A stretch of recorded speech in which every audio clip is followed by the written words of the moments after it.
Ya, kemudian kita lanjutkan hadis selanjutnya yang kemudian isinya adalah tentang masalah menghibur istri.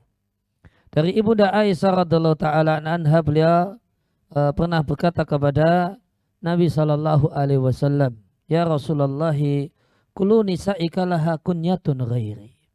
Wahai Rasulullah, semua istrimu punya kunyah, mereka punya anak, ya, sehingga mereka berkunyah dengan anaknya. Selain aku satu-satunya yang tidak punya anak, sehingga aku tidak punya kunyah dari anakku. Artinya, ya, Ibunda Aisyah menceritakan sedihnya. Ya, ya, beliau nasibnya keadaannya beda dengan istri-istri yang lain. Yang kunyah itu suatu nama kehormatan dalam tradisi dan budaya orang Arab. Ya, beliau tidak memiliki itu, beliau sedih. Beliau sedih. Maka bagaimanakah respon Nabi dengan kesedihan Ibunda Aisyah yang tidak punya kunyah? Ya. Maka Nabi Shallallahu Alaihi Wasallam mengatakan, ya, kemudian ngasih solusi supaya hilang sedih beliau. Iktani anti Umma Abdillah. Sudahlah engkau, ya, berkunyah saja dengan nama Ummu Abdillah.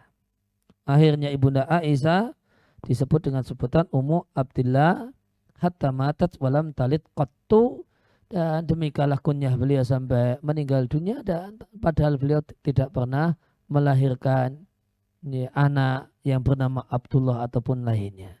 Demikian dalam hadis riwayat Imam Ahmad.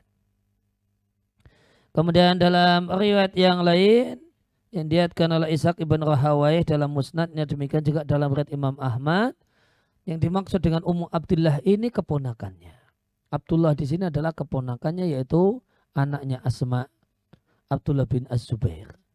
Ya, Nabi mengatakan, "Faktani bibenika," maka berkunyahlah engkau dengan keponakanmu, Abdullah ibn Zubair. Ya, sehingga silakan kau sebut dirimu Ummu Abdillah. Ya, maka hadis ini, ya, menunjukkan, ya, ya, nama yang jadi kunyah itu tidak harus, ya, ya, anaknya, bisa saja, ya, keponakannya.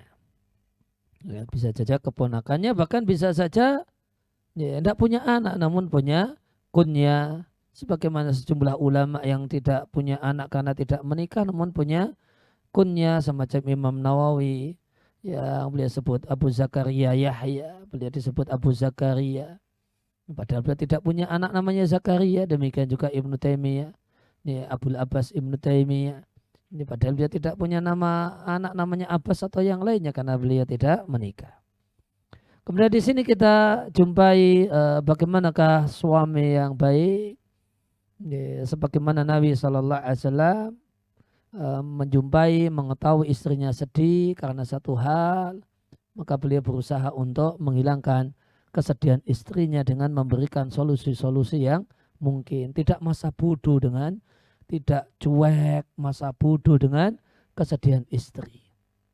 Namun suami yang baik ketika dia lihat suami istrinya murung atau ngomong kalau dia sedih, maka tanggap, responsif. Ya. Ada respon, tidak ndablek. Ya. Ya, cuek masa bodoh. Ya. Ya, namun suami yang baik, keteladanan yang Nabi berikan sebagai suami yang baik adalah merespon, care, peduli, perhatian dengan istri terlihat murung, terlihat sedih, terlihat menangis, ya. Tidak hanya dibiarkan, namun ditanya ada apa, kemudian berusaha dicari solusi, atau istri cerita tentang sedihnya sebagaimana Ibunda Aisyah yang sedih karena tidak punya kunyah. Maka, ya, suami peduli dengan hal ini dan melakukan usaha agar mengurangi atau bahkan menghilangkan kesedihan istri.